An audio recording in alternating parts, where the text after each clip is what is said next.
Olá, estamos iniciando pela TV Suprem, braço de comunicação da União Planetária, mais um programa de entrevistas do Movimento 2022-2030, o Brasil e o Mundo que Queremos, uma parceria da Universidade de Brasília, através do Núcleo de Estudos do Futuro, do Centro de Estudos Interdisciplinares, Multidisciplinares. E essa parceria com a União Planetária. Hoje teremos o privilégio de conversar com o professor José Fernandes de Lima. Vamos revisitar a sua formação básica e universitária e conhecer as suas principais atividades acadêmicas.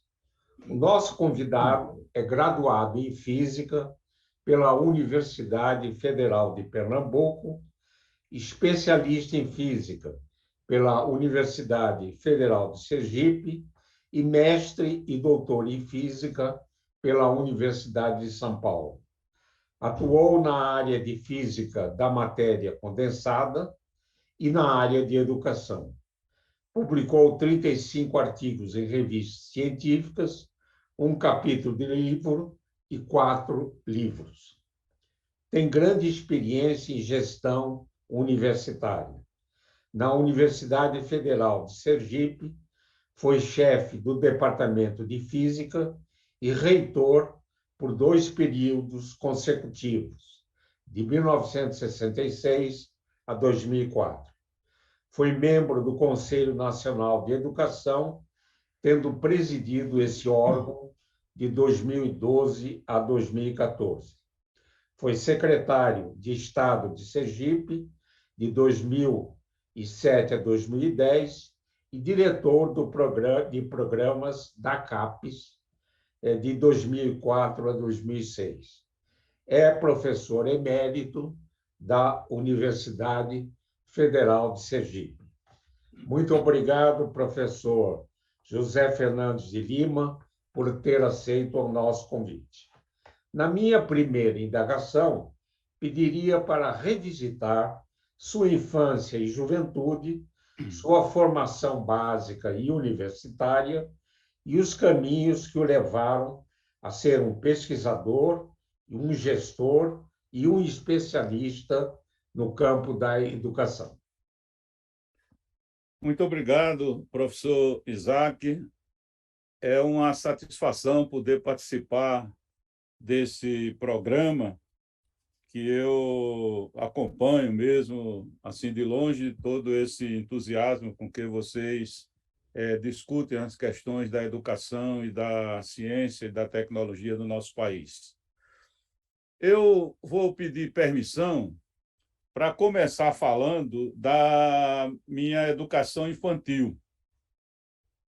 Porque, primeiro, eu sei que é um assunto que você tem grande interesse, e depois, porque, nesse caso, a história que eu vivi na educação infantil tem muito a ver com as questões que nós estamos discutindo hoje ainda. Ocorre o seguinte, eu passei a minha infância num bairro bem afastado lá de Maceió. Era um bairro em que tudo girava em torno de uma fábrica de tecidos. Agora, era aquela fábrica de tecido nos moldes antigos, em que a empresa fornecia a casa, água, luz, também tinha um posto de saúde e tinha uma escola de educação infantil e uma escola primária. Foi isso que permitiu que, mesmo sendo pertencente a uma família pobre, eu tivesse entrado na escola aos 4 anos de idade.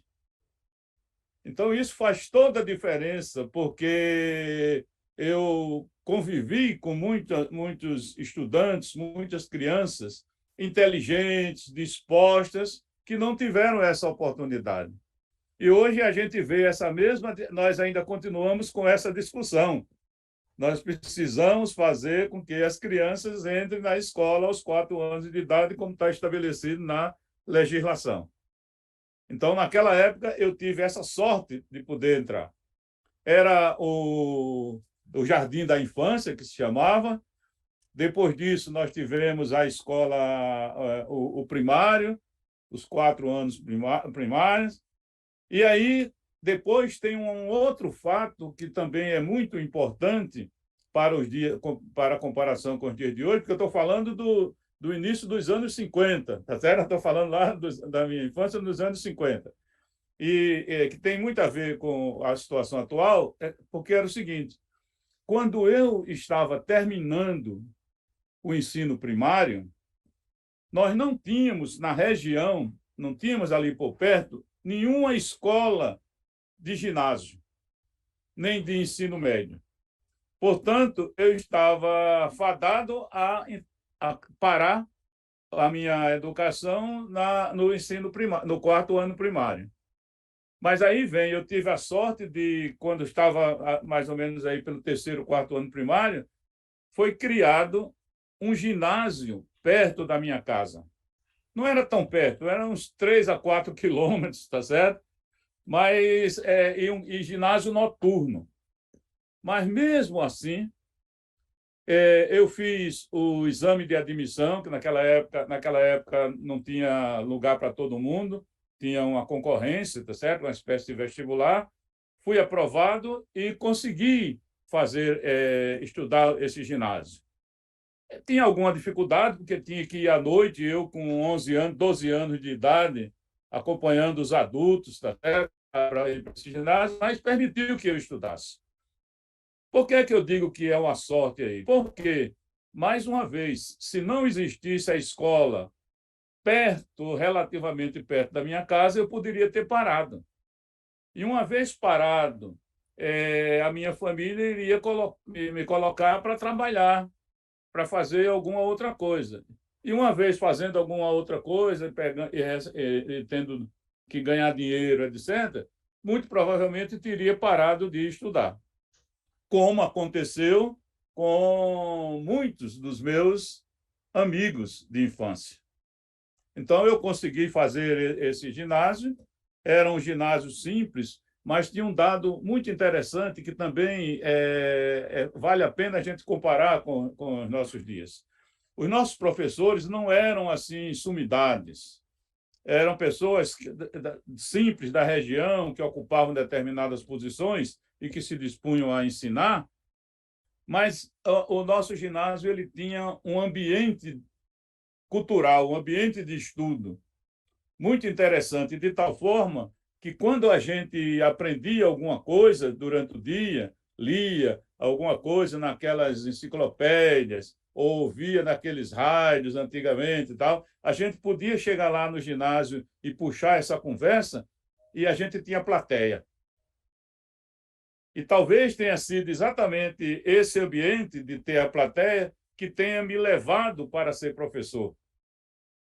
Porque aquela coisa, eu gostava de ser ouvido, gostava de ser aplaudido pelo fato de que eu sabia alguma coisa mais, tá certo? Eu, inclusive, tinha um bom desempenho em matemática, certo? E isso fez com que, logo, logo, eu começasse a dar aula. Mesmo quando eu já estava terminando o ginásio, eu já ficava substituindo alguns professores quando eles tinham que faltar, e etc. Depois disso, eu fui estudar fazer o ensino médio no curso técnico agrícola, e aí já tinha uma coisa interessante, que é o fato de que era um colégio interno, e aí tinha comida, tinha dormida, foi possível estudar mais, tá certo? E depois, finalmente, eu entrei na universidade, ainda em Maceió, no curso de licenciatura, que na época era um curso de licenciatura interdisciplinar, que nós estamos discutindo nesse momento. Era um curso de licenciatura em que você entrava para fazer licenciatura em ciências, por exemplo, e depois você, no fim, podia se especializar para física, para química ou para matemática. Era esse o formato do curso naquela época.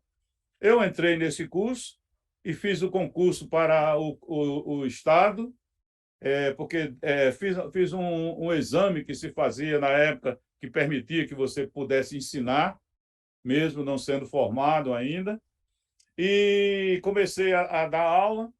E quando eu estava dando aula já no Estado e na escola técnica, aos 21 anos de idade, eu era professor da rede estadual e da rede federal. Portanto, teria tudo para parar, né? Entendeu? Já estava numa posição realmente privilegiada. Mas apareceu uma oportunidade, em decorrência da Lei 5692, que criou aqueles cursos, aquelas escolas polivalentes, e abriram uma seleção para treinar para formar professores especiais para as escolas polivalentes. E aí eu fiz esse concurso e passei, e fui encaminhado e fui para Recife, lá fazer esse curso. Era um curso de licenciatura curta, de 1.600 horas, mas o ambiente realmente era um ambiente fantástico, porque era no Centro de Ciências do Nordeste, Centro de Ensino de Ciências do Nordeste. Tudo girava ali em torno, aulas de laboratório, com muita facilidade, etc. Agora, aconteceu um problema, porque quando eu terminei esse curso de licenciatura curta, que voltei para Aracaju, aliás, para Maceió, o que é que aconteceu? O governo já tinha mudado de ideia. Não ia mais fazer aquelas escolas polivalentes. E aí me colocaram para dar aula no terceiro ano do ensino médio e para ensinar matemática. Eu ensinei matemática durante esse período, mas quando eu estava em Recife, eu tinha me encantado pela física. E aí eu decidi que não ia ficar em Maceió, iria fazer o vestibular em Pernambuco. Fiz o vestibular, concluí o curso de física e fiquei por lá. Só que o curso foi um curso de bacharelado, nesse caso, então, portanto, eu tenho a licenciatura uma vez e depois o bacharelado, e fiquei dando aula. Só que aí dando aula nos cursinhos e etc. Até que apareceu um concurso. Eu até ganhava bastante dinheiro nessa época, tá certo? Porque eu ensinava em muitos cursinhos e os cursinhos pagavam relativamente bem, mas eu descobri que não havia possibilidade de aprender coisas novas, porque eu dava aula de 7 da manhã às 10 da noite. Portanto, não tinha chance de aprender coisas novas. Foi aí que apareceu um concurso para a Universidade Federal de Sergipe, e aí eu fui lá, me inscrevi, passei, deixei os cursinhos lá em Recife e fui para trabalhar lá na universidade. Já era uma situação muito melhor, porque quando eu cheguei lá na universidade, me deram 14 horas por semana para poder ensinar, o que era uma carga horária considerada já grande, novato, tem que botar um pouquinho de carga mais para ele, mas o único problema é que eu dava 14 por dia.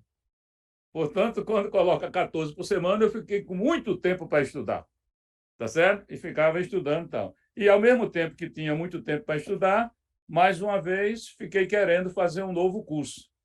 Foi aí que, em 1984, eu fui para a USP para fazer o mestrado, tá certo? E fiquei por lá na USP, fiz o mestrado, consegui que os meus colegas ampliassem a minha liberação, de modo que eu fiz o mestrado e emendei no doutorado. Aí tem uma coisa muito interessante, que é o seguinte: eu saí de Sergipe para São Paulo com uma missão daquelas que só os inocentes conseguem abarcar, que era o seguinte: eu deveria ir para São Paulo, aprender alguma coisa experimental, quer dizer, fazer um mestrado, aprender alguma coisa experimental e voltar e implantar em Sergipe. A gente sabe que essas coisas não acontecem assim, mas, por incrível que pareça, deu certo. Tá certo? Contra todas as evidências, terminou dando certo, porque eu consegui ampliar para fazer o doutorado. Trabalhei num laboratório muito bom, em que as pessoas estavam começando desenvolver, montar equipamentos e etc., de tal maneira que, quando eu voltei para Aracaju em 1991, no final de 1991, eu já estava, eu tive condição de montar os laboratórios. E aí foi montando os laboratórios, nós fomos atraindo pessoas. Hoje nós temos um departamento de física que tem em torno de 43, 45 doutores trabalhando, tá certo? Com muitas experiências e que não precisam mais de mim, tá certo? Agora só me chamam lá quando querem, às vezes, me agradar ou fazer alguma homenagem, mas do ponto de vista de trabalho mesmo, ele não precisa. Então, eu conto essa história porque aí, se tiver algum jovem que esteja, que venha acompanhar esse programa, essa entrevista, ele irá descobrir que a gente pode, muito do que a gente faz depende das circunstâncias e, obviamente, depende da obstinação de tentar ir sempre buscando o crescimento. Então, basicamente é isso. Uma vez chegando lá, foi montar o laboratório e até hoje continuo nessa lida, nessa vivência com muito orgulho.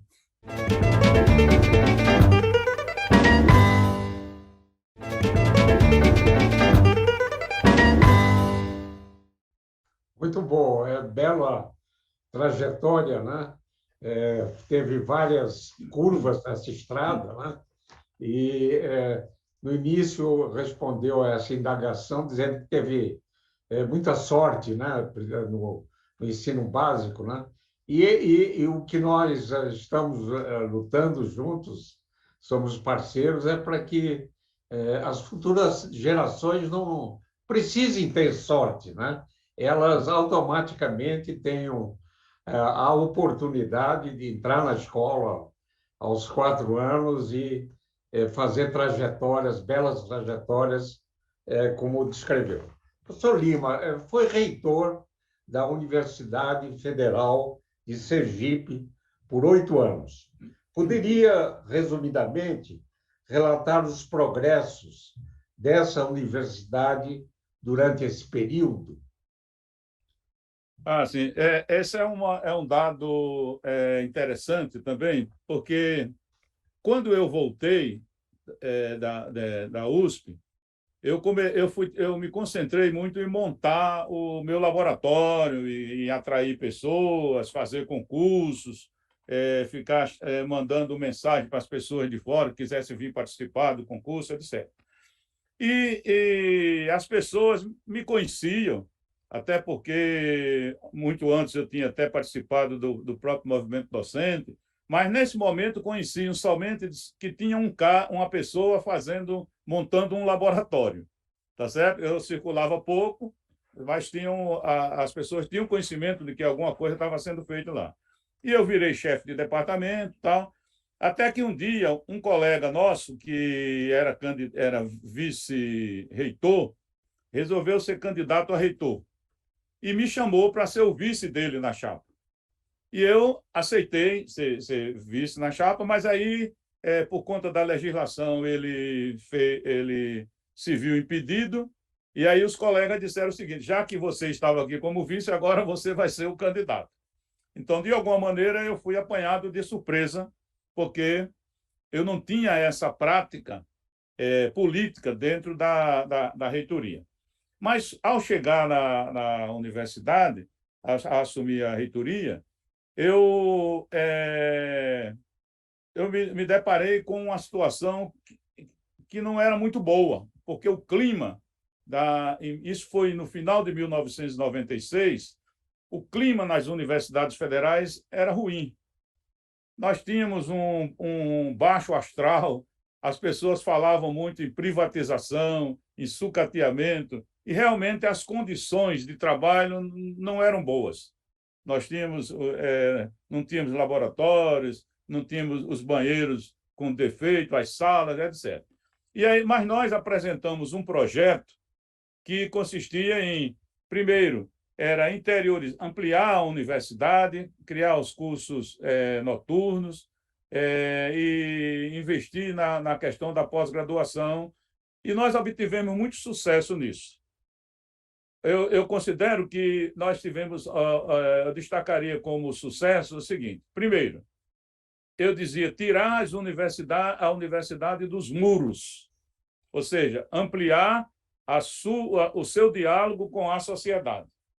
Nós fizemos isso porque nós criamos um programa chamado Pensar Sergipe, em que a gente debatia com a sociedade durante muito tempo, inclusive por conta disso nós chegamos a publicar alguns livros, tá certo? E entregamos para a sociedade. Então, nós demos maior visibilidade à questão da universidade e a sua importância para a sociedade no Estado. Nós fizemos um trabalho que eu considero também que foi muito vitorioso, que foi a questão da pós-graduação. Nós tínhamos poucos doutores na época, quando eu assumi, e em torno um pouco mais de 50 doutores apenas na universidade. Nós estimulamos que as pessoas saíssem para fazer o doutorado, estimulamos que os concursos fossem feitos só para contratação de doutores, e hoje, graças, inclusive, à sequência dos reitores que vieram após o meu mandato, que deram continuidade até com mais força do que eu, hoje nós temos mais de 1.500. Portanto, nós passamos a ser uma universidade com professores portadores de título de doutorado e com experiência em pesquisa. Portanto, isso mudou. Nós tínhamos 3 cursos de pós-graduação, agora temos 58 programas, tá certo? Então, mas tudo começou lá com essa ideia. Vamos estimular, vamos criar o curso de pós-graduação, etc. E eu destacaria também uma coisa muito importante, professor Isaac, que é o seguinte: nós fizemos um grande projeto junto com a Secretaria de Educação, chamado PQD, Programa de Qualificação de Docentes do Estado de Sergipe. Foi, para mim, um grande sucesso e uma grande contribuição, que foi o seguinte: em 1997, pouco tempo depois que eu assumi, o secretário de Educação do Estado me procurou dizendo o seguinte: olha, a nova lei, a LDB, que tinha sido aprovada em dezembro de 96, estabelece a década da educação e que nós temos que formar as pessoas, temos que graduar os nossos professores. Nós continuamos com esse tipo de problema agora, né? É muito interessante, tal. Mas o que foi que aconteceu? Nós criamos um projeto, além da capital, criamos 5 polos no interior, e nós formamos milhares de professores da rede estadual e das redes municipais. Isso mudou sensivelmente a qualidade da educação básica do Estado. Então, eu colocaria que nós tivemos êxito na criação dos cursos de pós-graduação, tá certo? Que não estavam no radar. Nós tivemos êxito na questão da aproximação com a sociedade e tivemos um grande êxito na contribuição para a educação básica do Estado. Muito bom, professor Lima. Infelizmente, a gente tem uma limitação de tempo, né? Mas eu gostaria de formular, pudesse resumir, com a sua experiência como presidente do Conselho Nacional de Educação e também na continuação dessa luta, participamos da Cátedra Alfredo Bozzi na Universidade de São Paulo para consolidar e melhorar a educação básica. Quais seriam as prioridades na educação? E também que gostaria que enviasse uma mensagem aos jovens que nos assistem. Olha, eu diria que nós temos muitos desafios para a nossa educação no Brasil. No caso específico da educação básica, por exemplo, nós temos ainda um desafio, que é aquele desafio de garantir a oferta e garantir as condições para que os alunos permaneçam e tenham sucesso na escola. Então, é algo que tem a ver com o passado. Mas temos um desafio também que tem a ver com o futuro, que é a gente precisa trazer novas metodologias, a gente precisa trazer nova formação, nova qualificação para os professores, e a gente precisa estabelecer uma nova utopia para a educação nacional. Não faz sentido a gente estar simplesmente pensando em ensinar determinadas disciplinas, língua portuguesa, matemática, se nós não tivermos um projeto de sociedade na nossa cabeça, um projeto de sociedade para a nossa educação. E aí, nesse sentido, um conselho que eu dou, que é para os jovens, mas também para as escolas, para os jovens é que se reúnam, discutam entre si e criem uma nova utopia. Pense que vocês têm condição de transformar essa sociedade. Acreditem que é possível fazer uma sociedade melhor, mais justa, mais alegre e mais bonita para todos. Então, esse é o conselho que eu deixaria para os jovens. E para as escolas, eu deixo o conselho que é o seguinte: acredite nos jovens, porque eles sim são o futuro. Muito boa mensagem, né? E que eu espero que penetre na alma dos jovens e em toda a comunidade das escolas, né? Queria lhe agradecer imensamente, professor José Fernandes de Lima, por essa oportunidade, né, de descrever essa modificação da Universidade Federal de Sergipe, né? E que hoje temos, felizmente, um Nordeste inundados de doutores fazendo pesquisa, formando jovens e fazendo um Brasil mais equilibrado, né? Um Brasil que todo brasileiro possa se sentir feliz e conquistar seus sonhos. Então, agradeço imensamente a sua disponibilidade e parabenizo pela luta contínua, não só no presente, mas também no futuro, pela pujança da nossa educação. Muito obrigado. Esse e outros programas do Movimento 2022-2030, o Brasil e o Mundo que Queremos, podem serem acessados no canal YouTube do canal Supre. Gostaria de agradecer imensamente a todas e todos que estiveram com a gente e nos encontraremos em uma próxima oportunidade. Até lá!